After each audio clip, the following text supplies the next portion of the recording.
Oh, yeah, that sounds good. Yeah, so we can talk about all that stuff later, but let's do that. Let's open it up for any questions of the panel.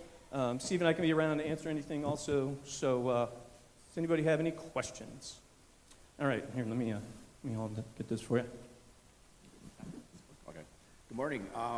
So let's say the convention is called, but not all the states want to participate at first. They don't pass a resolution, and let's just say California says, oh, we're not going to your convention, and all of a sudden the convention is called. Does California still get to, we'll just say them as examples, still get to send a representative at that point, or do they have to pass a resolution in their state house first in order to participate?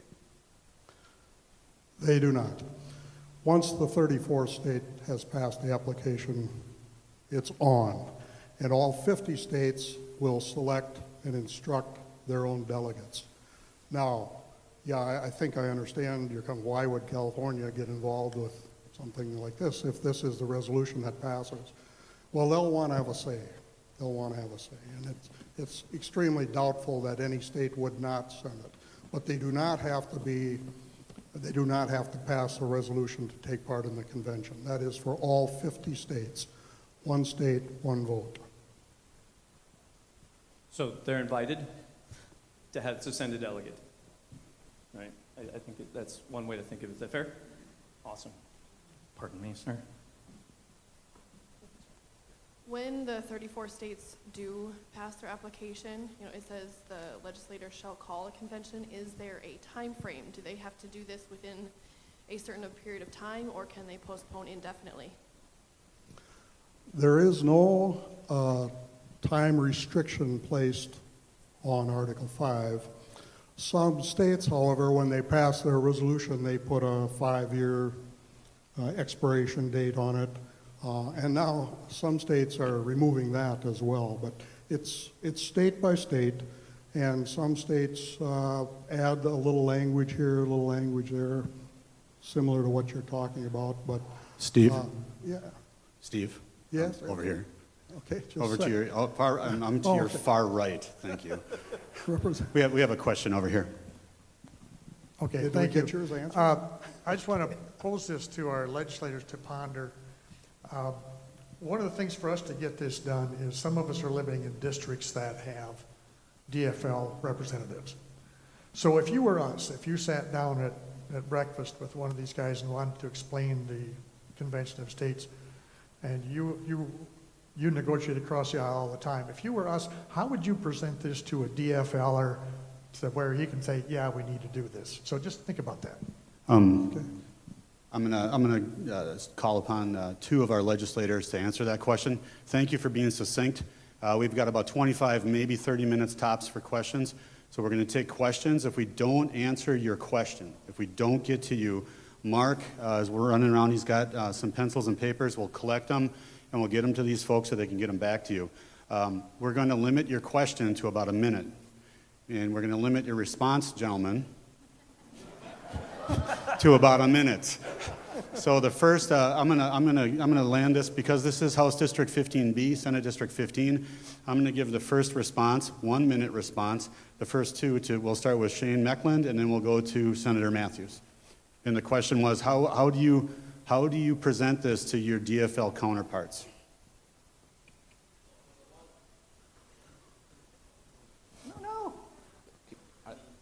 Am I back? Is he? Okay, here we go. Now we got it. Okay, so the guy that's the newest in the legislature with the least amount of experience with negotiating with some of these people. Some of them actually, I think there's momentum on both sides of the aisle. I don't see this completely as a partisan thing. Are there some on the other side that would never go for it? Absolutely. The other part of it is, give us the majority in the House, it won't be an issue. Excellent. Good morning, everyone. I'm Senator Andrew Matthews, the senator here in District 15 and the chief author of the Convention of States bill in the Senate.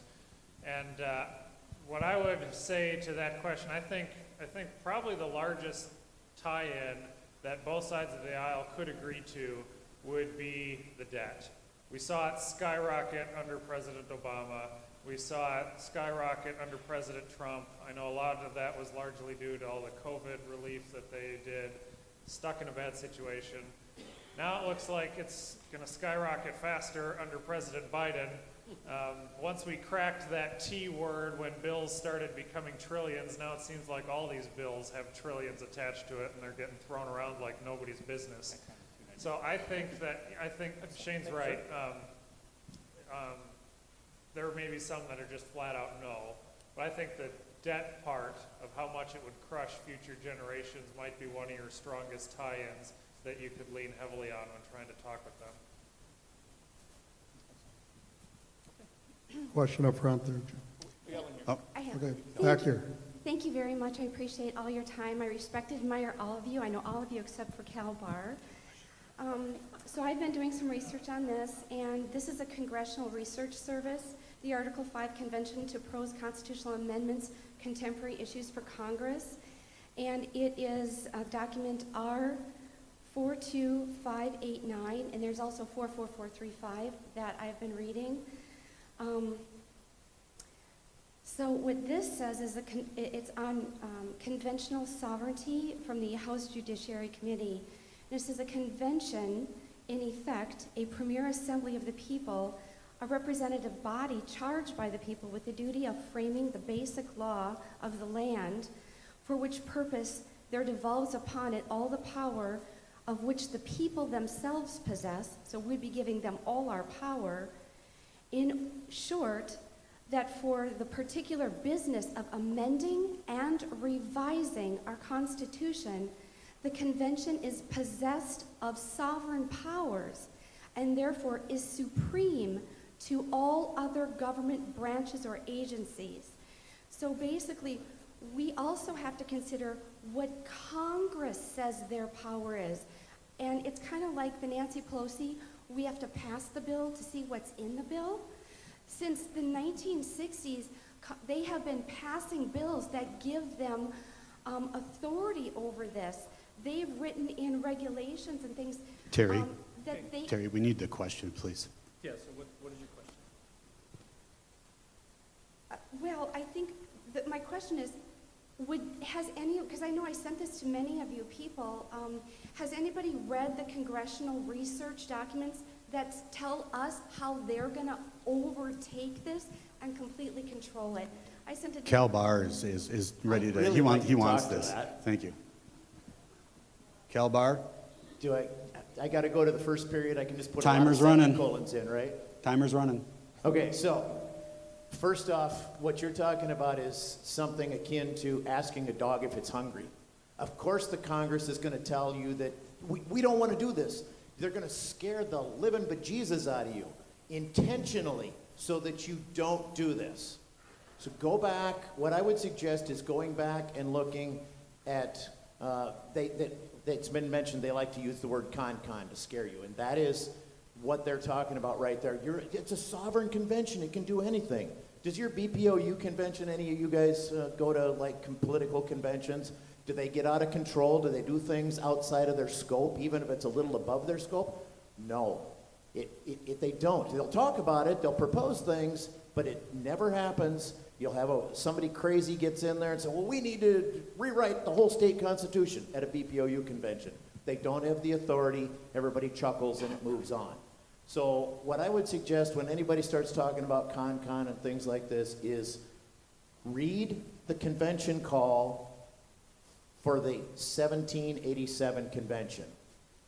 It specifically stated in there, go back a little, there was a convention in 1786 that was an amendment convention, and what came out of that was said, we can't fix this.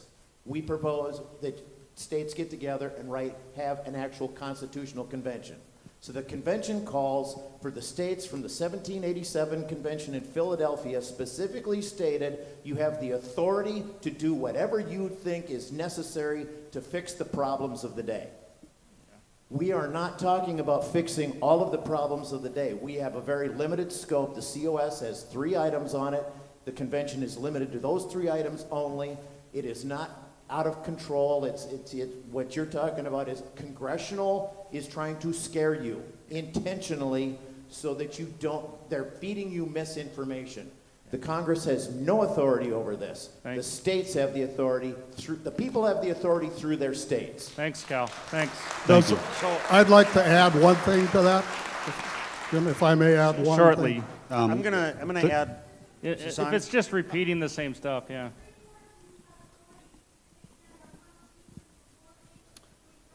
Yeah. Yeah.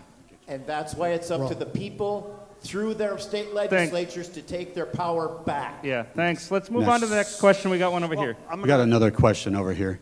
I've got a question here. Thank you. Sorry, I'm ahead of you, Jim. Got one ahead of us, sorry. Oh, hi, Pete Wilson, Sartell, Minnesota, proud member of the John Birch Society since 1981. We oppose this. Again, the concept is well-meaning. I think everyone in this room would probably very similarly agree with my feelings. What I am bringing this up for is I feel there is no way that you could control this once it gets moving. The gentleman who was so kind and so sincere about getting the sanctuary counties is out there. My question is, guarantee me today what it is you will do with absolute certainty to guarantee that George Soros, the globalists, the collectivists, and everyone else don't take it over. If you can't, there's the door. They're already taking it I'm gonna- over. Okay, so we'll come back. I think you had some comments you wanted to follow up on Cal's, so go ahead.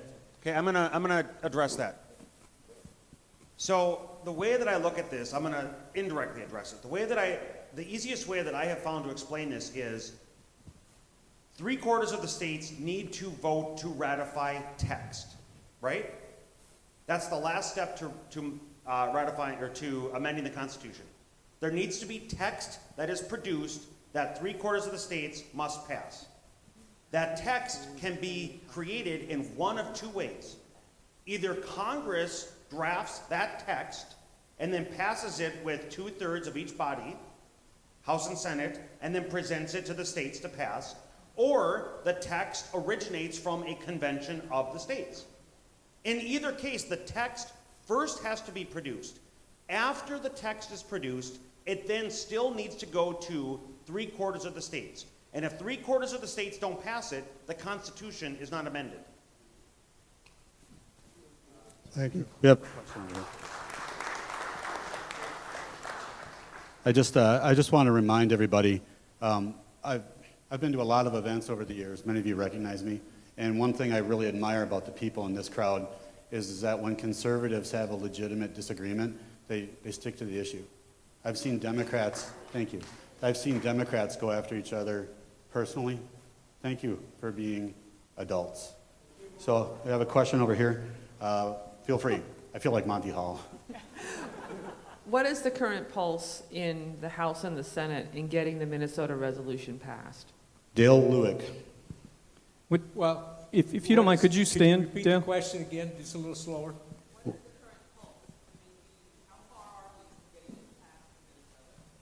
Okay, yeah, great question.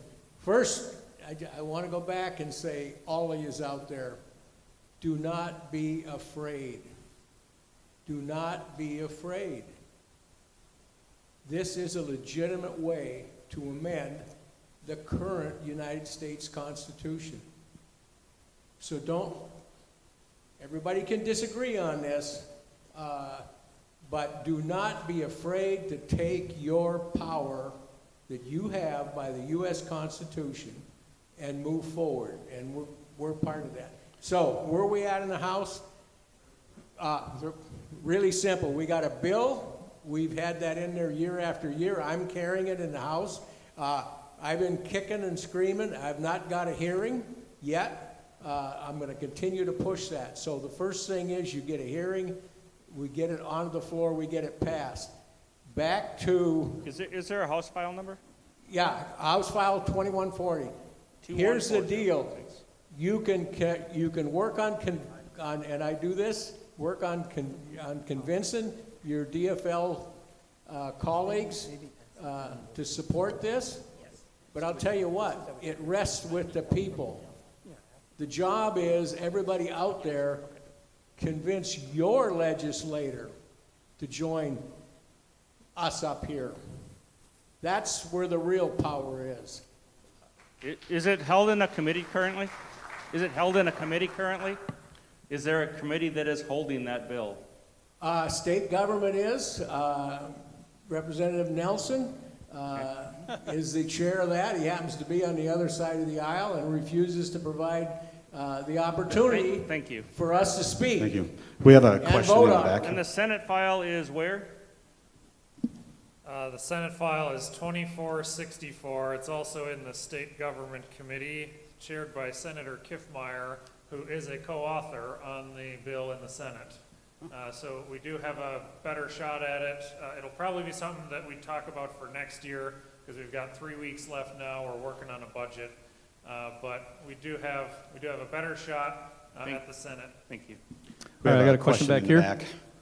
We have a question in the back. Yeah, my question is on 3 bullet points on what we want to get accomplished. Item number 2 talks about restoring the power and jurisdiction back to the states. Help us understand which of those powers and jurisdictions we have lost and which of those are going to be restored. And you just keep it to 3, okay? Let's let the Steve handle that one. Well, thanks. Use me then, if you will. Well, we're getting ahead of it a little bit with that question because it's hard to specifically nail some things down. But what has the federal government stolen from the states? Go to Article 1, Section 8 in the U.S. Constitution and see what Congress has authority to do, and then compare it to what they're doing today. There should be no federal Department of Health, federal Department of Education. All of these things have been taken from the states. So where do you start? I don't know. You can't get specific. But this, at least, starts the process. And I'll give you they held a simulated convention in old colonial Williamsburg some years ago. Actual state legislators were invited. They participated just as if it was a live convention. But the proposal that came out of the committee for limiting the power and jurisdiction was this. By 3/5 vote of the several states, we can reject any legislative statute, any executive order, Supreme Court decision. That gives you a great idea of the power, rightful power, coming back to the states. Now, that was just a simulated convention. It was one of the proposals done in a short time frame, but this is the kind of power that we can regain through a convention of Thank you. states, the way the founders intended. Thank you, So Steve. I'm Too long. gonna tag Thanks. on to just that. Wait. This is very I'll give important. you. So Very quickly. there, who did? I'm going to defer to the man with the attractive hat. So you can. I'll give you 30 seconds, Representative Well, I think Lucero. we're in 30, but the two of us in the 2 items in this room, I think most of us agree that are run well outside their boundaries are the judicial branch with their rulings over the decades and the federal government. What do those 2 institutions have in common? They are not being checked. We have the wisdom of our founding fathers to have checks and balances top to bottom throughout our entire republic is an amazing mechanism to keep things in check. You often see the executive branch exercising over the legislative branch with the veto. You see the legislative branch exercising over the executive branch with the power of the purse. But we rarely ever see the legislative branch checking the judicial branch with impeachment, right? Similarly, you don't see the power of the sovereign states exercising their authority over the federal government. And it's for these 2 reasons why the judicial branch and the federal government have well run outside the boundaries of where they're supposed to be operating. That is one of the reasons why we need to take back and the states need to exercise their power to rein in the federal government. Thank you. That was a great answer. So, Jim, I think it's me and then it's you again. So. Wait.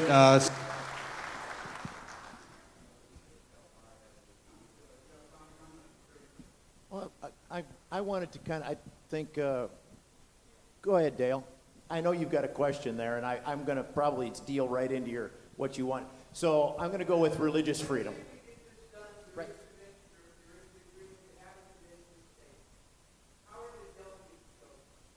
The delegates are chosen by the state legislatures to go to propose the language. This is a convention that what we're talking about is the drafting of the language that will be brought back to all 50 states for ratification. It's nothing more than drafting the language. As Eric said, the text.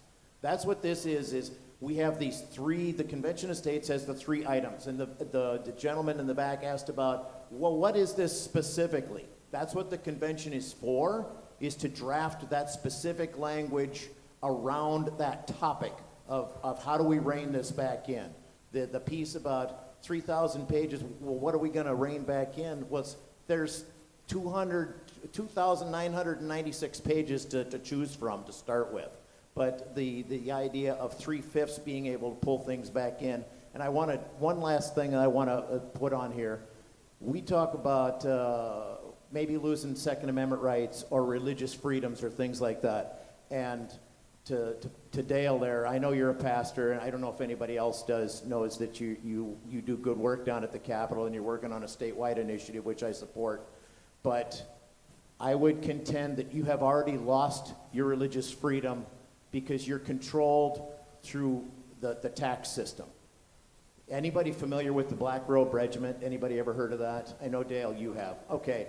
The Black Robe Regiment cannot exist today in its entirety, in its conceptual freedom, because the pastors and the churches are controlled through the tax code.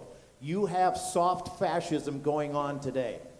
How much more are we going to accept before we actually stand up and say, enough is enough? We have state legislatures for this specific reason. A state has a specific meaning. It's not a province like in Canada. We're not a subset of the federal government. The federal government is a creation of the state government for a common currency and a common defense and trade stuff. Okay. I'm sorry, I'm way out of time. All right. That's all right. Thanks. I'm going to go right here, and then Jim, you're next after. All right, thanks everybody for showing up. I'm going to refer Hang to on, Lefty. Article 3. Hang on. Can you hear me? Hang on a minute. I know. I need a new microphone. And then we have a woman in the back with a black face mask has had her hand up since we've started. So can we get to her afterwards? Can we ask a couple questions here, Jim? All right, Article 3. We're going to propose these term limits on members of Congress. I'm 100% behind that. I think if we're going to propose it, maybe we should start right here in Minnesota and set an example and start right here and have term limits in Minnesota and see where it goes. Representative Drazkowski has that bill in the House. It's limited to 12 years. I'm a co-author. I think you may be a co-author on that, maybe? Don't know. I mean, we a lot of us co-author a lot of different stuff, but that is a bill in the House currently. There's actually a second bill in the House. I believe Representative Bennett carried very similar. So, yes, that's alive within Minnesota, and we got work to do. But let's get back to you try to convince the majority of my friends across the aisle that that's a good idea. Here's the deal. The way it works, we have to replace those folks over there with people with a little more conservative bent on restricting the powers of government. You're going to hear that like a broken record from me. This is about us taking back at this level amongst the people, right? Taking this back, and that's, you can convince, but at some time, you finally got to change. If the horse don't ride, tie it up. Get a new one. Hi, I know this is, my name's Amy, and I live in St. Louis Park in the heart of DFL. The reason I wanted to talk, just to ask you, is we have a problem. I need a solution. You have a lot of people here, and if you give these people direction, clear direction, who do we need to talk to? What do we need to say? How many times do we need to say it? What is the action plan, and where is it? So everybody here can go to it and execute it. We're going to wrap this meeting up with specific instructions for you. We're going to be talking about that. So you're not going to answer the question right now, but you'll come back to it. Got it. I wish I'd have said it so well. Steve, can we see if anyone in the back lobby, does anyone in the back have a question? Any of the cool kids back here? Because I don't want to exclude anybody. Do we have one? I got one back here. We got one question from the nosebleeds. Hang on a second. So my name is Jeff, I live locally here. Yep, that's a question, totally a question. Let's say we get everybody, all the states together. I'm not a political activist as probably 3/4 of the people here, so I'm not gonna use the right language. Say you guys pull this off, you get everybody organized together, we get 3/4, we get 7/8 of the states together to go ahead and change the Constitution. How does it finally get changed, or amended? Sorry, not changed, amended. How does it have to then go to the federal government to get amended? How does that work? That's the question I answered earlier, which is text. A draft has to exist. A proposal must exist in draft form, actual language. That language is either created by Congress or that language is created by a convention of the states. Correct. And then it goes just like the multiple times the Constitution has been modified in this nation's history, it has to be passed by, that text has to be agreed to by 3/4 of the states' legislatures. Yep, exactly. Yep. Correct. Correct.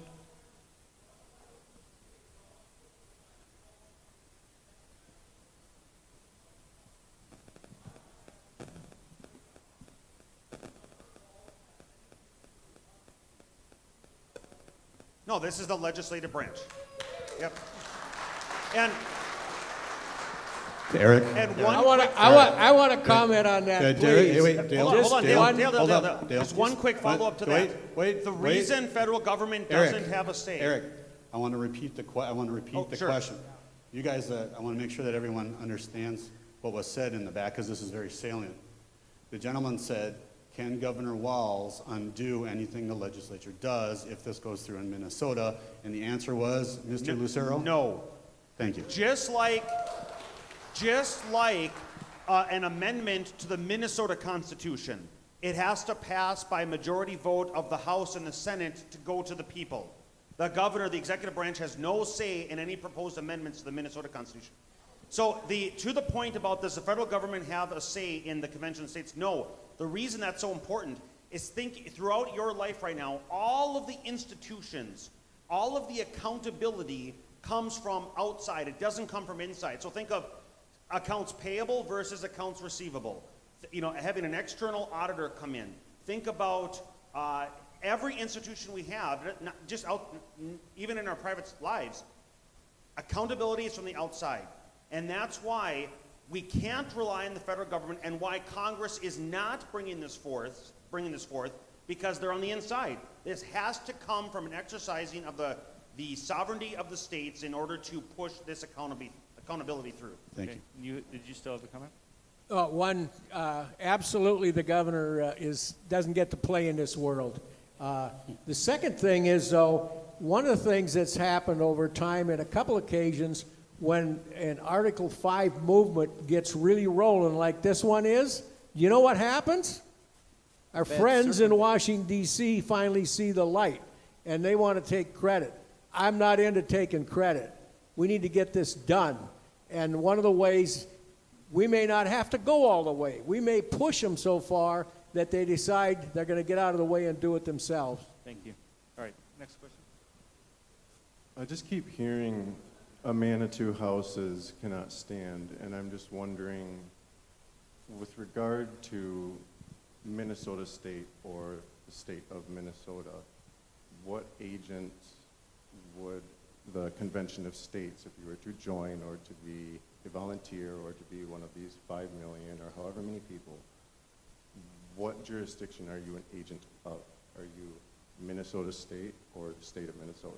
Because regarding commingling and a lot of artful language I've heard, it's unclear to me right now, because it is bottom line jurisdiction here we're talking about, I believe, correct?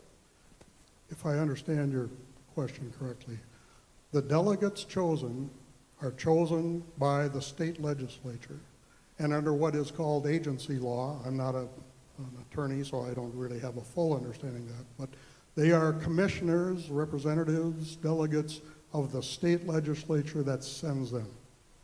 So they will be selected through some process that the state legislature wants to use in selecting their delegates to send. They can be recalled anytime they go against the instructions. Some states have passed separate legislation to punish them criminally if they do not follow the instructions of the state legislature. That may or may not be necessary because it's already under agency law and would be enforced. But did I answer your question correctly, or is there something I'm missing here?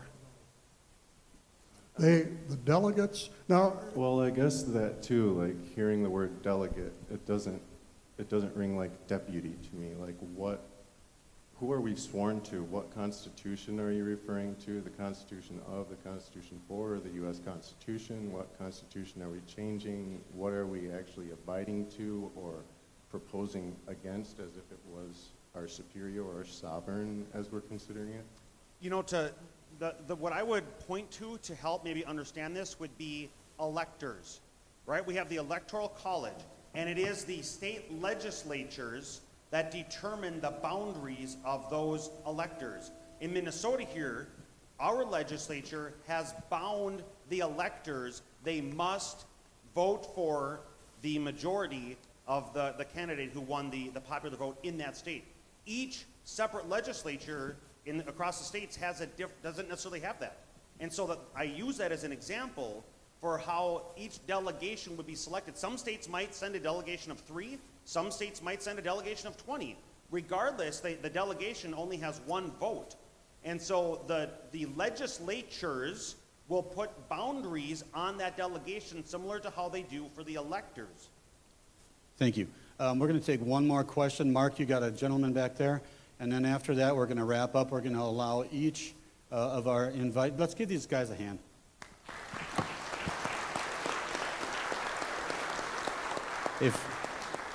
I want you to understand that they are right in the middle of this is the absolute worst time ever that you could be here because of their legislative schedules. What's going on at the Capitol is, to say it's a grinder is an understatement. And for these guys to come here on this Saturday to do this is huge. This speaks volumes to their character. If you have questions, you can follow up, write them down. We'll take one more, and then when we're done with this question, we're going to give each legislator 60 seconds to make a final comment. So, go ahead. I have a question about, the police have to wear body cams. Why doesn't the people in the Washington, D.C. have to wear body cams so we can actually see? Who wants to take that one? Yeah. I mean, one of the things that came up for me, and that wasn't really a question on this, I think, is, I mean, again, if you talk about the process and making this simple, right? This Convention of States is a group of delegates that is represented 1 vote per state to draft language. They cannot change anything.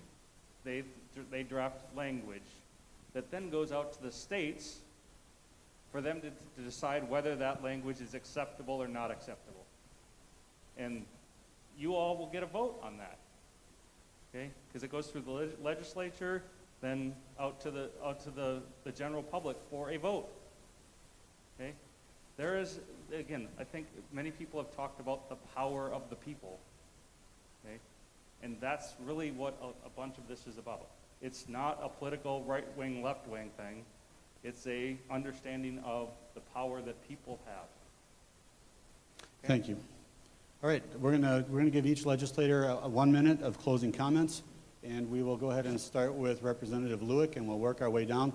We're going to give Representative Mecklin the final word. And I'm going to be walking around with paper as soon as I can find my basket with the pens. Representative Lewick, final comments. First of all, thank you, Jackie. Thank you, everyone, for turning out for this. It's really important that we move forward on this. And again, I want to say this, do not be afraid. This is basic stuff. This is how the country was founded. This is how the country was founded, by the people, the local people, making a determination, picking leaders, sending them off. That's how we ultimately got the current U.S. Constitution. This is just another mechanism that our forefathers were very clear about, that we have the opportunity to change that Constitution. And it is exceptionally difficult to do, and it should be. Make no mistake, it should be, because they did a pretty good job. But over time, we've got to rein the executive in, and we've got to make sure that the judicial system simply referees and does not write law. Thank you. That type of thing. So, long slog, but we've got to stay at it. Thank you. We're gonna give the microphone now to Representative Barr. Okay, so 30 second, 1 minute closing. No, you get 1 minute. Right. Yes, you do. Right. One whole minute. I want to try and answer your question with my 1 minute. If state legislators are the delegates to the convention to propose language, each of us has already sworn an oath to uphold the federal constitution and the state constitution. Does that answer your question? Well, we can talk afterwards. So, one of the other, what I got left, Jim, 15 seconds? You had 15. Yeah. Go ahead. Okay. So, I guess the closing comment I would like to make would be, we are a union of nation states. We, the people of Minnesota, we, the people of South Dakota, we, the people of New York State, should not all have the same operating rules because we all don't think the same. We don't think like New York City people. We don't think like Californians. We don't think like Texans. We think like Minnesotans. We should not all have the same rules, and that was the beauty of the union, was the people could decide how they wanted their kids educated, how they wanted their healthcare systems run, how they wanted to live their daily lives, how much authority they wanted to give to their state legislature, how much they wanted to keep.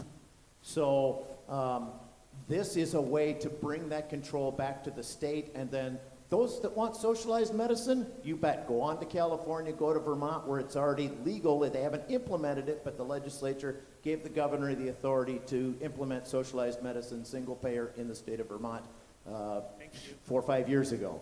So that's the beauty of this. Don't be scared. Thank you. Representative. Okay. We're gonna have a basket in the back for your questions, and then hopefully they'll follow up with you in a timely fashion. That's a hint. Representative Lucero, the microphone is yours.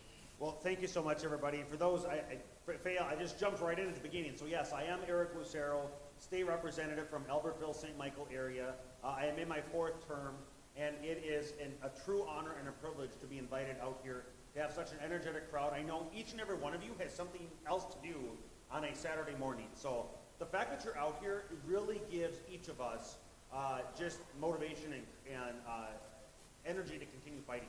Because unlike our friend Senator Matthews here, we're in the minority. And we have just finished 4.5 months of everything you hold dear is under attack. Everything. And it is amazing no matter what committee we're in. And so the fact that you're out here because you care about yourselves and your children and your children's children to maintain and preserve our great republic for the future is so encouraging. And just know that there might be differences, and there certainly are, of those in the crowd here with different opinions. We all are on the same page in terms of wanting to preserve the future of our republic. And that's why I'm, again, so thankful, and just know you can continue to count on us to fight for the future. So thank you. Thank you. Our next comment will be from State Senator Andrew Matthews, and I'm going to say that we are in a church and a miracle did occur, that the only person that has obeyed the rules has been the only senator here. Give him a hand. Yes. So, because he obeyed the rules, we're going to give him 90 seconds. Oh, wow. Go. I get one more shot at breaking it here. All right, thanks, Jim. Thank you, everyone, for coming here. You know, several years ago, I was a questioner on this topic because I've had some of those questions. Are we sure? Is this safe? Is this secure? And if you're a questioner, that's okay. Keep asking questions, keep talking, keep learning. And I've come to, I don't know if it's perfect, but we've got so many big problems right now. We need big ideas for solutions, and that's why I've said, all right, I'll give it a try. It's worth having a shot. It's worth trying to help rein this in. And I'd encourage you, this is all on a broader picture too, because we're seeing on multiple levels right now, they want to take constitutional rights away, your First Amendment rights. Your right to speech, we've seen that cracked down on. Your right to worship according to your conscience. We have an administration that wants to crack down on the Second Amendment. We've had, with the upheavals in our country in the last year, I think a lot of people don't understand what due process is. And we're losing concepts on why that is so vitally important in this country. So the overall action step I would encourage you to is that you need to be educated on the Constitution, on how amazing it is, on how much it needs to be protected, all those rights that are in there. Teach your kids, your families, your communities, your churches, your schools. We need to help fill in the gaps where our education system is lacking in there because it is so vitally important. And I had one more thought, but it slipped my mind here. Get these guys the majority back. Some of you are saying you're in deep blue areas, and I know it's tough, but find the people that will step up, that will support the Constitution and will run for it. Some districts are really tough right now, but there are a number of districts that are swing districts right on the edge that would make the difference between ideas that these gentlemen have getting advanced in the House versus a radical left-wing majority right now that's stopping it. Thank you. Everyone. Thank you. And we're going to give the final word to State Representative Shane Meckland. He took my place in the Minnesota House, and folks, I could not have picked a better replacement. This guy's doing an amazing job. Give him a hand. Yep. What's that? Yeah. All right, Shane, the microphone's yours. Stand up. Thank there you, go. Jim. There. I was having a conversation with one of the other reps a couple weeks ago who does not support this idea. So I'm going to ask you a question here. How many of you think they got the First Amendment right? By a show of hands. The Founding Fathers. How about the Second Amendment? Did they get that one right? So what, they just screwed up on Article 5? How many men in this room, typically men, have gone to the doctor only to have the doctor say, you should have come in a little sooner? Now it's going to be a lot harder to fix. Happens every time I go. To that, how long do we want to wait? I understand there's people who say it could go bad. Look in the last 60 years, has it gotten any better? Has the debt been reduced by the past 4 administrations, or has it gone up? What's the too late point? Does anybody have that answer? I don't know, but I'd say we're damn close right now. We are the frogs in the pan, and the water's getting close to boiling. If we don't try something, and what are we going to do when all of a sudden we find out we waited too long? Now what are you going to do? We all hear from constituents constantly. Every time there's a big buzz issue. Obviously, I won't even just mention the Second Amendment attacks coming out of the Biden administration. This has people really, really concerned. Has me concerned too, by the way. Has all of us concerned. But people are getting closer and closer and looking for answers. I mean, for a year we couldn't go to our churches. Some did it anyway. I know that. But, there's a lot of fear out there. This is very serious stuff. And I do want to make note, there is more than just us. There's a few of you chairs. Senator Chamberlain was going to be here. He couldn't make it, as well as Representative Bertas. There are more of us that are on board with this. We do need more push. We need more help. A mere 3 years ago, I would have said, no, abide by it. Don't change it. Well, how long are we going to keep saying that? Because they keep changing it anyway. So I cannot imagine, I don't know, there was a question back there that said St. Louis Park. I cannot thank you enough for driving this far, because this shows how concerned people are. St. Louis Park is not exactly next door. And to actually manage to find South Santiago Lutheran Church out in the middle of nowhere. Thank you. So anyway, thank you all very much. It's been my pleasure to help do this. I got to thank the folks from the Convention of States, because they had to carry a lot of this water. They came out here and met with staff to get all this figured out, and I do appreciate that. My colleagues here, I know he comes from Ham Lake, and you're way up in Aiken somewhere, and Senator Matthews are Princeton, and you're in Dayton. So, thank you to everybody. I really appreciate it.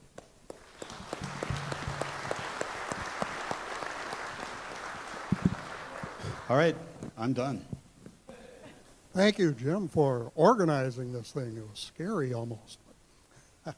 Well, we are going to wrap up now. We're going to introduce the State Director for COS, and I just want to say thank you to all the volunteers who are supporters of Convention of States, who came up early this morning, set up the tables, took care of all the logistics, to Kevin for his presentation.